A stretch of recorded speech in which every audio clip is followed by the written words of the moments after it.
Hello everyone, Ruby Rovell here, a hormonal harpy, harping on about all manner of interstellar horrors, here to talk to you about, well, quite a few things actually. I have noticed many people going through difficult transitional periods in their lives at the moment, myself included, and I wanted to explore some of the multiplicity and cluster of different aspects that might be contributing to some of these feelings. And in my last video, I talked about some of the energies of Cancer, and I think this has definitely been related to some of the intensity and sorrow and difficulty and sensitivity with which we have been experiencing some of the difficulties and shifts that have been going on in our lives. I said in my last video that Cancer is one of the most subjective of signs, in that its emotions and its personal experience of things is so strong and deeply ingrained that it colours the lens and filter through which it perceives and experiences everything. So it experiences the world through a very pronounced and heightened emotional filter. And when your whole reality is coloured by your moods and emotions, the whole world can change and transform and spin on its head according to how you are feeling at any given time. Emotions are fluid, they are watery, they are mutable, they are inconsistent, they are ever-changing and waxing and waning. And when we are in those spaces where we're feeling good, where we're feeling happy, we're feeling warm, nurtured and safe, and we're able to enter into that poetic, playful dream space of the heart, then it can be very easy then to project that rose-tinted lens onto the rest of the world out there. We are inclined to see the beauty in everything. We are inclined to see the best in everyone, to sentimentalize everything, to see the softness and the joy and the sweetness of anything that we're interacting with. So when we're in those moods, very ordinary things, very simple everyday exchanges can seem almost utopian, can seem like a paradise, can seem like a child's dream come true.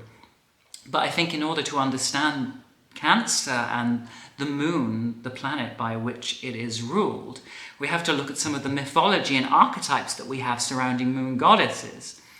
And the ancients understood that the moon was so complex because of its different phases, because of how quickly it aged and changed. It could only be represented by a multiplicity of goddesses rather than just one. So whilst we do have those younger, more youthful lunar goddesses like Artemis and Diana,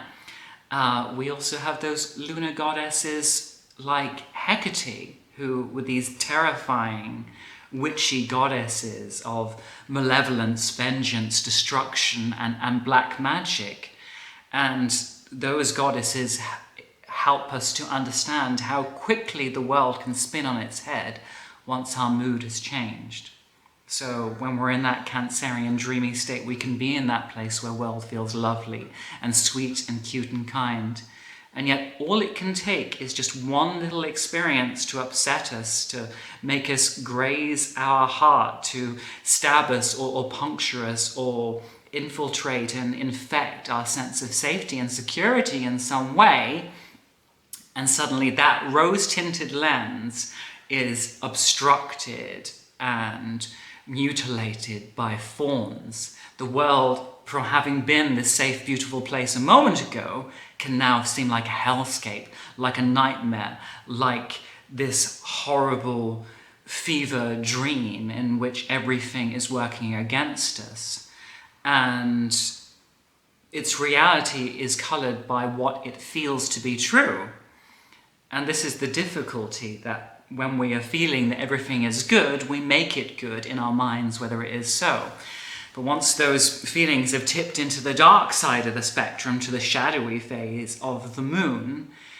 if we perceive everything as a nightmare, we can struggle to see the good in anything. So that profound sensitivity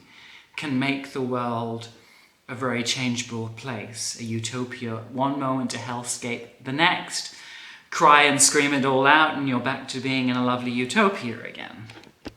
And having that heightened lunar and emotional responsivity to the world can really feed our creativity and make the world a more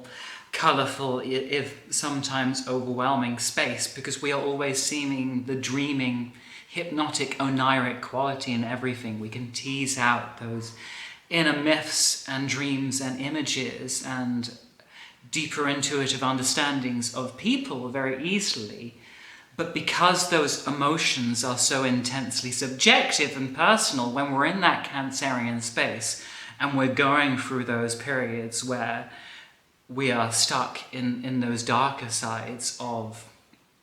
the moon, it can be harder to attain that objectivity that might come more naturally with other signs, because you identify with your emotions as being the core of how you experience reality. To try and be detached from that feels wrong in some way, because then you are distancing yourself from reality. You are distancing yourself from the waters of life with which you identify. So whilst someone would say an Aquarian moon, or a Sagittarian moon in my case, or with a lot of Uranus in their chart, even if they have a very strong feeling nature, have that ability to be objective about their emotions, to be detached, to kind of step outside of those feelings and kind of look at them analytically as though they belong to someone else and say, oh, okay, I understand why I'm feeling this, and this. This is what I will do with this. I can perceive those feelings without having to be completely dominated by their experience. That kind of detachment feels deeply unpleasant and painful to someone swimming in Cancer's waters, because even when we are experiencing the most painful and tragic and chaotic of emotions, there is almost a strange pleasure there, because you are still swimming in the watery realm of feeling, and water connects you to something else in some crucial way. It still makes you feel like you are alive, even if that life force is being tainted and colorized by the harsh tattooing of painful experiences. There is still something saying, yes, you are a human, yes, you are feeling, yes, you are in touch with others, because if I know that I feel, if I know that I'm happy, if I know that I'm sad, that connects me to everyone else out there who is also happy, who is also sad. It makes me feel like I am part of a community, like I am part of a family, that I am connected to something deeper, that I am connected to some kind of mythic, archetypal human experience that has gone on for ages before me and which will carry on for aeons after me. And to step out of that is like stepping out of the river of life. And yet that can make it very hard to not be totally misled by our feelings when they are pulling us in very difficult directions, which they may be tempted to do at the moment because of the difficult aspects we have to Mars, as well as being square to Uranus, which is causing all kinds of upheavals and turmoils and sudden conflicts and breakages and separations in people's lives, is also in a yod formation with Neptune and Pluto, and has just entered into opposition with Saturn. So Mars, the planet that wants to feel powerful, that wants to feel potent, that wants to feel confident, that wants to feel energetic, that wants to feel that it has the puissance and the might and the libido to make its desires and its willpower effective in the world, is just being ganged up on by this the unruly giants of the outer planets, basically saying you can't have what you want. You know, it feels the waters of Neptune undermining it, saying, well, there's no point trying anything because whatever you try just isn't going to be good enough. And then Pluto seeming to sabotage and devour any attempts that we do make. And all of these attacks from the outer planets on Mars can make us feel this kind of furious, pathetic, impotent rage when everything that we attempt just feels futile and doomed. It's kind of like, well, how can I be heroic? How do my wishes, do my desires, does my willpower mean anything if life is just going to continually frustrate and disappoint me?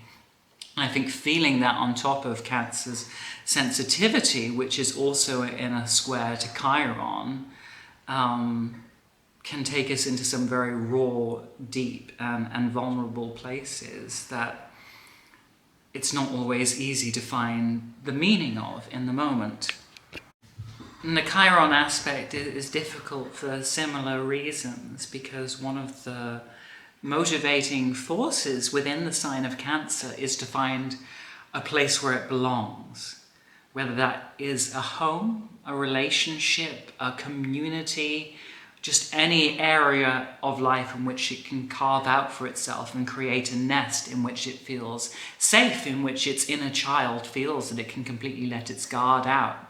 down and come out and be playful and loving and sweet and dreamy and as emotionally messy and chaotic as it needs to be within its own bounds.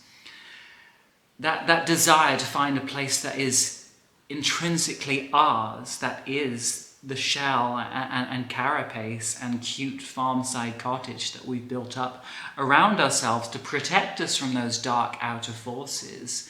in the world. When we're feeling that, and that is the very ground of our being,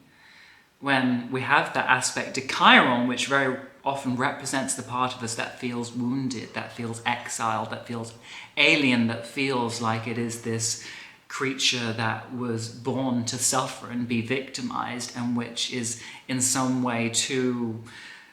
deformed and injured and fragmented and whole to find its place within the rest of community, that feels like an outcast in some way. It can create a major friction between the needs of the one sign and the feelings of Chiron that it invokes. And because it's a square, those feelings of raw, wounded sensitivity often come up in our relationships, that we try and reach out to someone for that closeness and comfort, and yet somehow they end up triggering us, or we end up triggering them, and through that very human attempt of, wanting to come closer with someone, to bond, to cuddle, to feel that emotional fusion and connection, somehow we end up causing pain instead. We feel that we are gently touching or caressing someone, and they experience our fingers to be briars and thorns. And yet, for all the pain and agony and difficulty and hardship that these different aspects evoke because of that sensitive Cancerian lens, I do feel that these Cancerian transits are very important, because they are life-affirming, they are humbling, and they bring us back to the emotional wellspring of our human nature that does connect us to the past and to the future, and can help us to step back into that ancestral dream time. But it also offers some release for our inner child, which, as we grow up and develop and become part of the world, we do have a tendency to sideline and marginalize and silence and imprison and not properly respect or permit validation for. There is a cost to growing up and being part of the status quo, and very often that means silencing, eradicating, or not sufficiently acknowledging our own feelings and our desire to be wanted, to be safe, to feel loved and nurtured and protected by others, as well as ourselves. We live in an Aquarian age that is often inimical to the essential values of Cancer.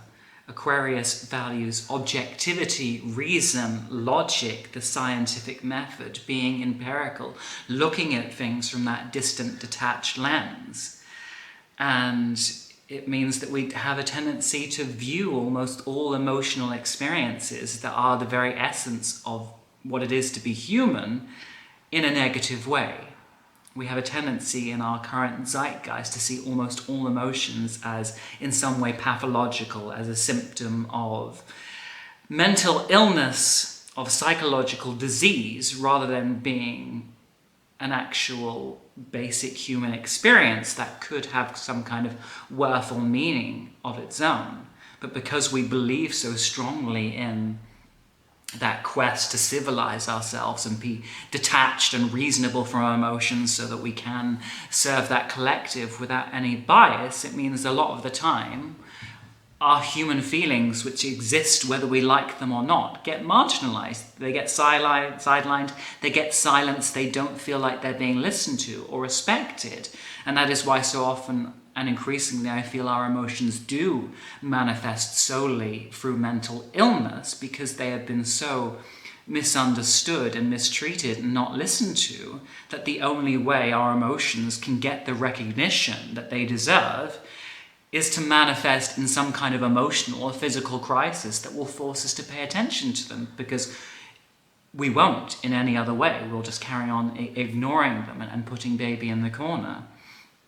And sometimes the only way baby can get out of the corner and get the loving and nurturing it needs is to throw a tantrum, is to make chaos, is to make us break down and cry, so that we actually say, oh, I'm still a child underneath, I still need looking after, I still have needs and sensitivities and insecurities that need to be tended to and given a mother's care. And if I don't, then a very important primordial part of me is going to carry on hurting. So as much as we might not like the pain and the hurt and the deprivation that Chiron aspects make us feel, they can also bring us back to a rawer part of ourselves that we may have become guilty of being too detached or distant from. It may help to highlight parts of us that do need healing, that do need love, that do need time, energy and attention directed to them, rather than always being shut away in the closet for the sake of keeping life nice, neater and more logical, reasonable and objective. So I think that Cancer transits are a really good time for being emotionally kind, for being emotionally intelligent, for sitting with your feelings instead of always trying to run from them or distract yourself from them. To say that my feelings deserve my own time and my own attention.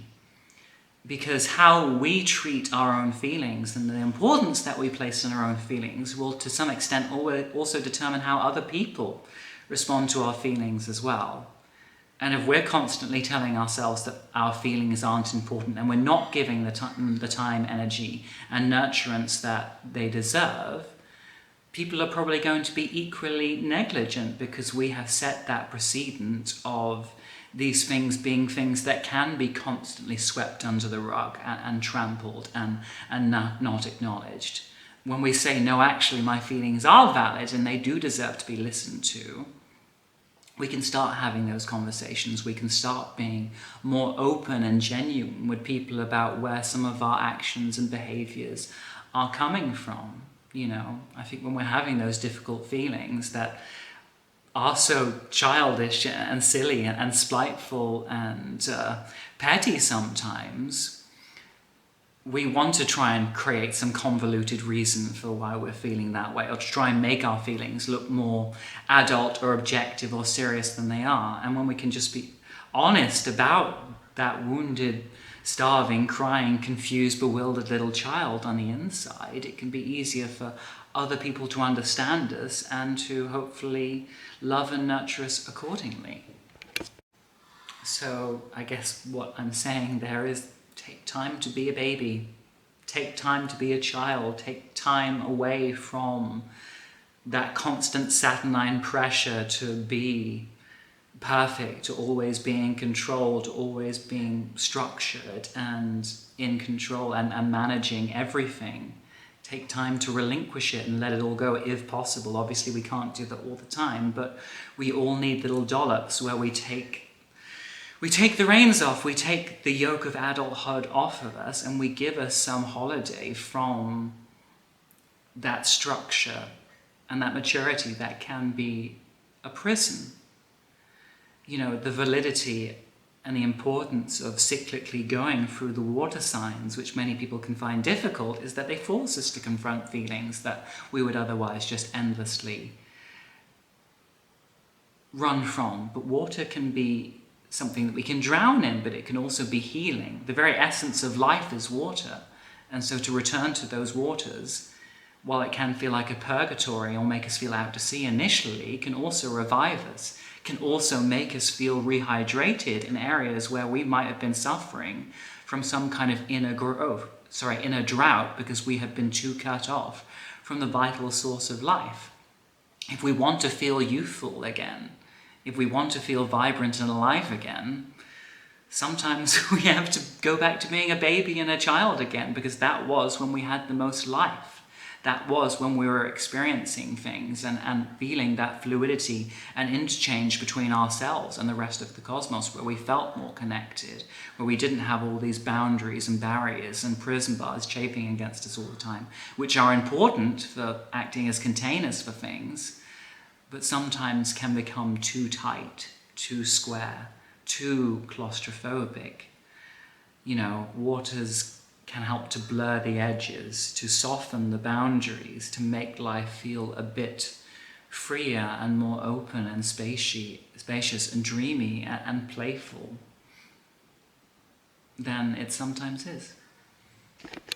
Anyway, that was all very messy and fluid and freeform. As I said in my previous video, these transits are making it hard for me to approach things in my usual analytical way, but there is a benefit to that, so I'm just going with the flow and letting things pour out messily and haphazardly, and hoping that some of it will have some kind of meaning or resonance to you. If any of you want to get in contact with me about anything you're experiencing, or want to share any of your stories in the comments about how you're currently experiencing these transits, please do. You can email me at thestarsunraveled@outlook.com. You can support me on Patreon at www.patreon.com/thestarsunraveled. And you can follow me on Instagram at astrology&underwear. Anyway, be kind to yourself,